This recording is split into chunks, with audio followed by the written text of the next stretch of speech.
পৃথিবীর ইতিহাসে সব থেকে নোংরা, বর্বর, জঘন্য, বিকৃত জাতি কারা?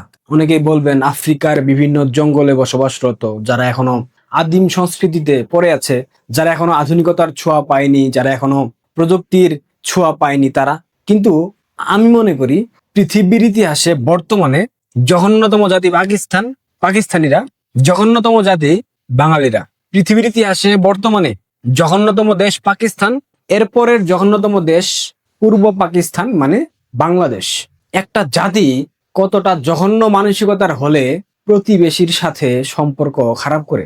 আপনার একটা আত্মীয়র সাথে যদি আপনার সম্পর্ক খারাপ হয়, আপনি সেটা সামলে নিয়ে চলতে পারবেন, কিন্তু আপনার প্রতিবেশী, যার সাথে আপনার ঘুম থেকে ওঠার পর সাক্ষাৎ হয়, যার সাথে সাক্ষাৎ না হলে আপনি একটা দিন অতিবাহিত করতে পারেন না, আপনি তার সাথে যখন ঝামেলা করবেন, যখন আগ বাড়িয়ে ঝগড়া করবেন, যখন তার জমি দখল করার কথা বলবেন, তার ঘর বাড়ি দখল করার কথা বলবেন, তার আঙিনায় গিয়ে হামলার কথা বলবেন, তখন বুঝে নিতে হবে পৃথিবীর সকল সভ্যতা একদিকে, আপনার নোংরামি আরেক দিকে।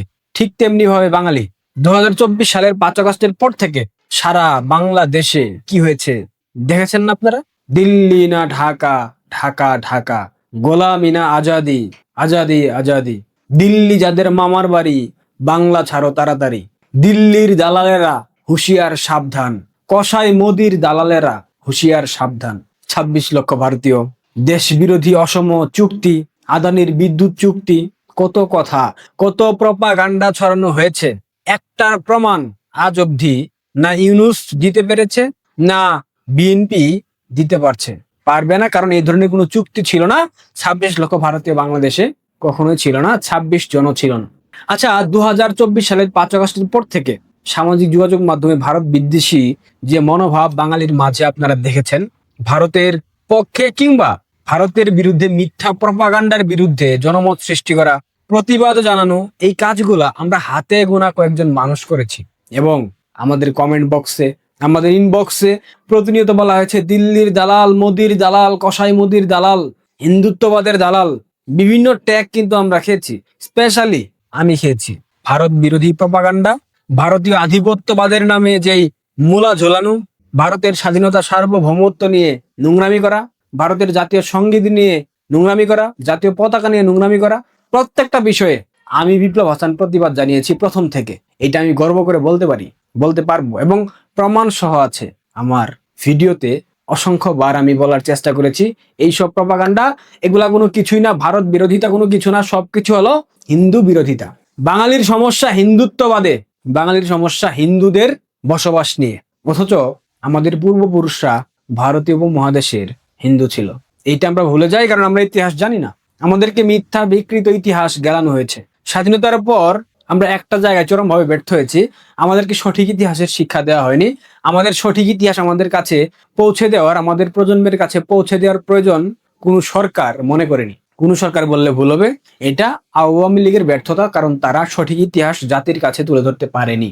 যখন সারা দেশব্যাপী দিল্লি না ঢাকা স্লোগান হয়, যখন সারা দেশব্যাপী ভারতীয় আধিপত্যবাদের বিরুদ্ধে স্লোগান হয়, হাদি আবরার ফাহাদ ভারতীয় আধিপত্যবাদের বিরুদ্ধে সংগ্রাম করে, লড়াই করে, রুহুল কবির রিজভী ভারতীয় শাড়ি পরায়, তার বইয়ের শাড়ি পল্টনে, সালাউদ্দিন শিলংয়ে পলাতক থেকে তো বছর এখন ভারতীয় আধিপত্যবাদের বিরুদ্ধে কথা বলে, তারেক রহমান স্লোগান দেয় দিল্লিও না পিন্ডিও না, সবার আগে বাংলাদেশ।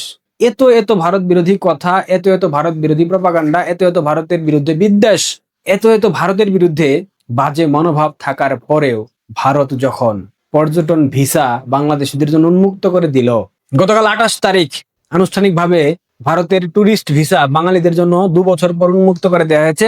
আজ সকাল 9টা থেকে আবেদন গ্রহণ শুরু হয়েছে। বাংলাদেশের যেখানটায় ভারতীয় ভিসা সেন্টার অবস্থিত, সেখানে ভারতীয় ভিসার লাইনে যে অ্যাপ্লাই করার জন্য মানুষ দাঁড়িয়ে আছে, সেটার সারি কয়েক কিলোমিটার দীর্ঘ হয়ে গেছে।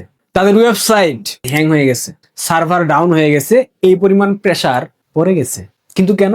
আচ্ছা, এই যে ভিডিওতে আপনারা দেখলেন এতগুলা মানুষ দাঁড়িয়ে আছে, অনেকেই দাড়ি টুপিওয়ালা, অনেকেই প্রগতিশীল লেবাসধারী, এদের সবাই কি ভারতের পক্ষে কথা বলে? কিংবা এদের সবাই কি ভারত বিদ্বেষী না?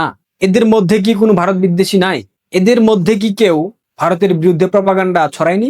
এদের মধ্যে কি কেউ নরেন্দ্র মোদীকে গুজরাটের কসাই বলেনি? এদের মধ্যে কি কেউ বলেনি ভারতের অর্থনৈতিক অবস্থা জঘন্য, বাঙালিরা ভারতে টুরিস্ট হিসাবে যাবে, সেখানে অর্থ অপচয় করবে, অর্থ খরচ করবে, সেই টাকা দিয়ে ভারতের অর্থনীতি ঘুরে দাঁড়াবে, সেই টাকা দিয়ে পশ্চিমবঙ্গের সাধারণ মানুষ, পেশাজীবী মানুষ খেয়ে পরে বাঁচবে? গত দুদিন পূর্বে সামাজিক যোগাযোগ মাধ্যম ফেসবুকে একটা স্ট্যাটাস দেখলাম, বিএনপির এক বুদ্ধিজীবী বলতেছে ভারতের অর্থনৈতিক অবস্থা খারাপ, পশ্চিমবঙ্গে বিজেপি ক্ষমতা আসার পর শুভেন্দু অধিকারী হিমশিম খাচ্ছে, এখন পশ্চিমবঙ্গকে রক্ষা করতে হলে অর্থের প্রয়োজন, আর সেই অর্থের যোগান দিতে হবে বাঙালি টুরিস্টরা। বাংলাদেশ থেকে টুরিস্ট ভারতে যাবে, পশ্চিমবঙ্গে হোটেলে থাকবে, সেখানে খাওয়া দাওয়া করবে, সেখানকার ব্যবসায়ীরা লাভবান হবে, সেই টাকা দিয়ে পশ্চিমবঙ্গের অর্থনীতি, সেই টাকা দিয়ে শুভেন্দু অধিকারীর পশ্চিমবঙ্গ সরকার ঘুরে দাঁড়াবে। এটা হচ্ছে বিএনপির বুদ্ধিজীবীর ব্যাখ্যা। মানে চিন্তা করেন, ভারতের অর্থনীতি ট্রিলিয়ন ডলার, বাংলাদেশের অর্থনীতি বিলিয়ন ডলার। তাও আছে কিনা জানি না। ভারত বর্তমানে বিশ্বের সম্ভবত চতুর্থ অর্থনীতির দেশ, চতুর্থ সম্ভবত, অথবা পঞ্চম। আর বাংলাদেশের অর্থনৈতিক অবস্থা কোথায় গিয়ে ঠেকেছে, কোথায় গিয়ে দাঁড়িয়ে আছে? নিজেরা খাইতে পারে না দেশে, নিজের দেশে সবকিছুর দাম বেড়ে গেছে, পকেটে অর্থ নাই, এই বদমাইশা লেকচার দেয় ভারত নাকি, পশ্চিমবঙ্গ সরকার নাকি বাঙালিদের টাকা দিয়ে তাদের সরকার পরিচালনা করবে, তাদের টাকার যোগান কমে গেছে, যার কারণে বাংলাদেশের জন্য টুরিস্ট ভিসা চালু করে দিয়েছে ভারতবর্ষ। এই লেভেলের আইকিউ নিয়ে এরা বিএনপির বুদ্ধিজীবী। এটাই হচ্ছে বাঙ্গুদের অরিজিনাল চরিত্র, এটাই হচ্ছে বাঙ্গুল্যান্ডের বাঙ্গুদের চরিত্র।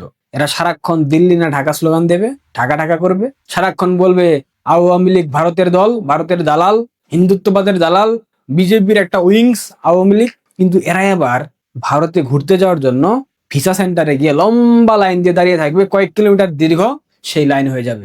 সুতরাং সে কারণেই বললাম, বাংলাদেশিদের কোনো চরিত্র নাই, পাকিদের কোনো চরিত্র নাই।